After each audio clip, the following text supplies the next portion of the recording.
옛날 석가모니 부처님이 세상을 떠돌며 중생을 깨우치던 시절이 있었습니다. 어느 날 부처님은 한 작은 마을에 이르렀습니다. 그곳은 가뭄으로 논밭이 메말라 사람들이 굶주림에 시달리는 곳이었습니다. 마을 사람들은 부처님을 보고 희망을 품었고 그 앞에 모여 간절히 가르침을 청했습니다. 부처님은 그들의 고통을 보시고 말씀하셨습니다. 목에 칼이 들어와도 자랑하면 안 되는 5가지가 있습니다. 이를 알면 마음의 평화를 찾고 서로를 구원할 수 있습니다. 마을 사람들은 귀를 기울였고 부처님은 5가지 이야기를 들려주셨습니다. 부처님은 첫 번째 이야기를 시작하셨습니다. 옛날 한 상인이 있었습니다. 그는 가뭄이 들자 물을 비싸게 팔아 큰 돈을 벌었습니다. 마을 사람들이 목말라 죽어가는 동안 그는 내가 시장을 잘 읽었다며 자랑했습니다. 그러나 어느 날 도둑들이 그의 집을 덮쳤습니다. 그들은 상인이 자랑하며 드러낸 부를 노린 것이었습니다. 결국 그는 모든 것을 잃고 길거리에 나앉았습니다. 부처님은 말씀을 잇습니다. 타인의 불행을 밟고 얻은 이익은 오래가지 않습니다. 목에 칼이 들어와도 이를 자랑하면 안 됩니다. 이는 탐욕의 칼날이 되어 자신을 베기 때문입니다. 마을 사람들은 고개를 끄덕였습니다. 그들 중 몇몇은 지난날 이웃의 곤경을 이용해 이득을 챙긴 일을 떠올리며 부끄러워했습니다. 타인의 불행이나 고통을 밑거름 삼아 얻은 성공이나 이익을 자랑하면 안 됩니다. 이는 도덕적으로 용납되지 않을 뿐만 아니라 자랑하는 순간 주변 사람들의 공분을 일으키기 때문입니다. 예를 들어 전쟁이나 자연재해로 인해 다른 이들이 고통받는 동안 그 틈을 타 저렴하게 땅을 사들여 큰 돈을 번 사람이 있다고 합시다. 그는 자신이 기회를 잘 포착했다고 자랑할지 모릅니다. 그러나 목에 칼이 들어와 생존이 걸린 상황에서도 이런 자랑은 삼가야 합니다. 왜냐하면 이는 인간으로서의 공감과 연민을 저버린 행위로 비치기 때문입니다. 역사적 사례로 2차 세계대전 당시 일부 기업이 전쟁 물자를 공급하며 막대한 이익을 챙긴 경우를 들 수 있습니다. 그들은 당시에는 사업 수완이 좋다고 자부했을지 모르지만 후세의 이들의 행위는 비판받았습니다. 현대에서도 비슷한 맥락이 적용됩니다. 예컨대 팬데믹 기간 동안 마스크나 의료 물품을 사재기해 폭리를 취한 이들이 있었습니다. 그들이 나는 시장의 흐름을 잘 읽었다고 자랑한다면 이는 생존을 위해 발버둥 치는 이들을 외면한 이기주의로 보일 뿐입니다. 목에 칼이 들어와도 이런 자랑은 하지 않습니다. 침묵이 더 현명한 선택입니다. 두 번째로 부처님은 다른 이야기를 꺼내셨습니다. 한 젊은이가 있었습니다. 그는 시험에서 속임수를 써 학문을 인정받았습니다. 그는 마을을 돌아다니며 내 지혜가 뛰어나다고 자랑했습니다. 하지만 어느 날 진짜 스승이 그를 시험했고 그의 무지가 드러났습니다. 사람들은 그를 비웃었고 그는 마을을 떠나야 했습니다. 부처님은 미소 지으며 말씀하셨습니다. 부정으로 쌓은 성취는 모래 위의 집과 같습니다. 바람이 불면 무너집니다. 목에 칼이 들어와도 이를 자랑하면 안 됩니다. 진실은 언제나 빛을 발하니 스스로를 속이지 않습니다. 마을의 한 소년이 손을 들고 물었습니다. 그럼 정직하게 실패하는 게 낫습니까? 부처님은 대답하셨습니다. 실패는 배움이고 정직은 길입니다. 이런 성취는 겉으로는 빛날지 모르지만 그 뿌리는 썩어 있습니다. 목에 칼이 들어와도 이를 자랑하면 안 되는 이유는 간단합니다. 진실은 언젠가 드러나기 마련이고 자랑은 그 붕괴를 앞당길 뿐입니다. 현실에서 이런 사례는 드물지 않습니다. 예를 들어 한 유명 작가가 다른 무명 작가의 작품을 표절해 베스트셀러를 냈다고 합시다. 그는 인터뷰에서 내 창의력이 빛을 발했다고 자랑할 수 있습니다. 하지만 진실이 밝혀지면 그의 명성은 땅으로 떨어집니다. 또 다른 예로는 스포츠계의 도핑 스캔들이 있습니다. 약물을 사용해 금메달을 딴 선수가 내 노력의 결실이라며 자랑했지만 결국 모든 영광을 박탈당했습니다. 목에 칼이 들어와도 이런 자랑은 하지 않습니다. 이는 스스로를 속이는 행위이자 결국 자신을 파괴하는 길입니다. 세 번째 이야기가 이어졌습니다. 한 부자가 있었습니다. 그는 금은 보화를 쌓아두고 궁궐 같은 집에서 살았습니다. 그는 사람들 앞에서 내부는 하늘이 준 축복이라며 자랑했습니다. 그러나 전쟁이 일어나자 적군은 그의 부를 노렸습니다.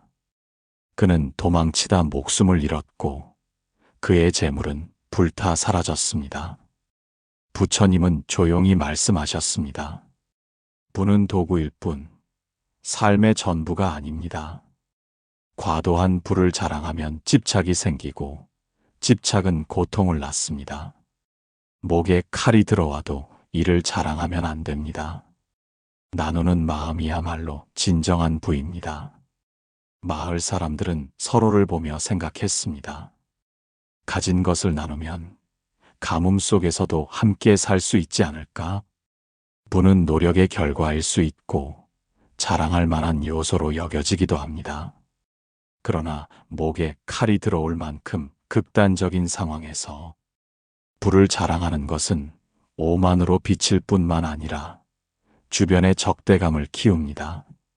특히 그 부가 정당하지 않거나 타인의 희생 위에 세워졌다면 더더욱 자랑해서는 안 됩니다. 역사 속에서 이런 사례는 쉽게 찾을 수 있습니다. 프랑스 혁명 당시 귀족들은 자신의 호화로운 생활을 자랑하며 민중의 분노를 샀습니다. 마리 앙투아네트가 빵이 없으면 케이크를 먹으면 되지 않느냐는 말로 전해지는 것도 실제 여부와 상관없이 그녀의 부를 과시하는 태도가 민중의 분노를 폭발시켰음을 보여줍니다. 현대에서도 억만장자들이 사치스러운 삶을 과시하며 비판받는 경우가 많습니다. 예를 들어 한 억만장자가 개인 제트기와 요트를 자랑하며 SNS에 올렸다가 환경 파괴와 빈부격차 논란에 휩싸인 적이 있습니다. 목에 칼이 들어와도 부의 과시는 삼가야 합니다. 그것은 생존을 위협하는 불필요한 도발입니다. 네 번째로 부처님은 또 다른 이야기를 들려주셨습니다.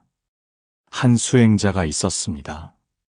그는 오랜 명상 끝에 깨달음을 얻었다고 믿고 다른 이들을 깔보며 너희는 나처럼 될 수 없다고 자랑했습니다. 어느 날 그는 산에서 길을 잃었고 그를 구한 것은 그가 무시했던 나무꾼이었습니다. 그는 깨달았습니다. 진정한 깨달음은 겸손에 있음을. 부처님은 눈을 감고 말씀하셨습니다.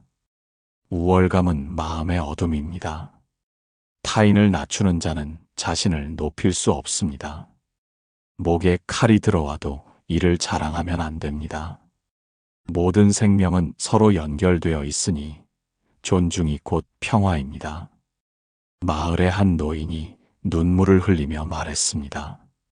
저는 자식들을 무시하며 살았습니다. 용서받을 수 있을까요? 부처님은 대답하셨습니다. 회개하는 마음은 이미 용서의 시작입니다. 나는 저 사람들보다 낫다는 태도는 자신감이 아니라 오만입니다. 특히 목에 칼이 들어와 생사가 걸린 상황에서 이런 자랑은 어리석음의 극치입니다. 왜냐하면 인간은 누구나 약점을 지니고 있으며 우월감은 그 약점을 감추는 가면에 불과하기 때문입니다. 예를 들어 직장에서 동료들을 무시하며 내가 제일 잘 나간다고 자랑하는 사람이 있다고 합시다. 그는 승진과 성과를 내세울지 모릅니다. 하지만 위기가 닥쳤을 때 그는 동료들의 도움 없이는 버틸 수 없습니다. 영화나 문학에서도 이런 인물은 흔히 비극적 결말을 맞습니다. 셰익스피어의 오셀로에서 이아고는 자신의 계략을 자랑하며 타인을 조롱하지만 결국 파멸합니다. 현실에서도 SNS에 너희는 나처럼 못 살지라며 잘난 척을 하던 이들이 공공의 비난을 받고 몰락한 사례가 적지 않습니다. 목에 칼이 들어와도 우월감을 자랑하지 않습니다. 겸손이 생존의 열쇠입니다. 마지막으로 부처님은 5번째 이야기를 들려주셨습니다. 한 스님이 있었습니다. 그는 깨달음을 얻지 못했지만 사람들에게 거짓으로 설법하며 나는 성자다고 자랑했습니다. 그의 말은 달콤했지만 어느 날 제자가 진실을 물었고 그는 대답하지 못했습니다. 사람들은 그를 떠났고 그는 홀로 남았습니다. 부처님은 마을 사람들을 둘러보며 말씀하셨습니다. 거짓된 명성은 바람 속 촛불과 같습니다. 꺼지기 마련입니다. 목에 칼이 들어와도 이를 자랑하면 안 됩니다. 진실만이 마음을 자유롭게 합니다. 마을의 한 여인이 물었습니다. 저는 남편에게 거짓말을 했습니다. 어떻게 해야 합니까? 부처님은 대답하셨습니다. 진실을 말하면 고통이 따를지 모릅니다. 그러나 그 고통은 정화의 길입니다. 실제보다 과장된 이미지나 조작된 업적으로 얻은 명예는 언젠가 무너지기 마련입니다. 목에 칼이 들어와도 이를 자랑하면 안 되는 이유는 그 거짓이 드러나는 순간 모든 신뢰와 존경을 잃기 때문입니다. 현대 사회에서 이런 사례는 SNS 인플루언서들 사이에서 자주 보입니다. 가짜 팔로워를 구매하거나 조작된 사진으로 인기를 얻은 이들이 내가 얼마나 영향력이 큰지 보라고 자랑하는 경우입니다. 그러나 진실이 밝혀지면 그들은 순식간에 추락합니다. 역사적으로도 나폴레옹조차 전쟁에서의 승리를 과장하며 명성을 쌓았지만 그의 몰락은 거짓이 아닌 현실의 힘 앞에서였습니다. 거짓된 명성은 자랑의 대상이 아니라 부끄러움의 근원입니다. 목에 칼이 들어와도 침묵해야 합니다. 이야기를 마친 부처님은 마을 사람들에게 물으셨습니다. 이 5가지를 자랑하지 않으면 무엇이 남습니까? 한 아이가 대답했습니다. 겸손과 사랑이 남습니다. 부처님은 웃으며 고개를 끄덕이셨습니다. 그렇습니다. 목에 칼이 들어와도 자랑하지 않는 자는 마음의 평화를 얻습니다. 그 후 마을 사람들은 변하기 시작했습니다.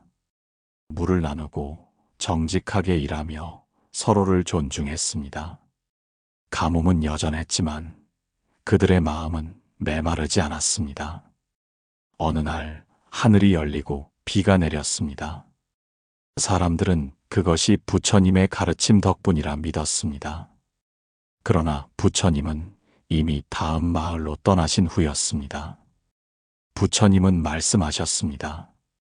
목에 칼이 들어와도 자랑하면 안 되는 5가지는 타인의 불행을 이용한 이익, 부정행위로 얻은 성취, 과도한 부의 축적, 타인을 얕보는 우월감, 그리고 거짓된 명성입니다.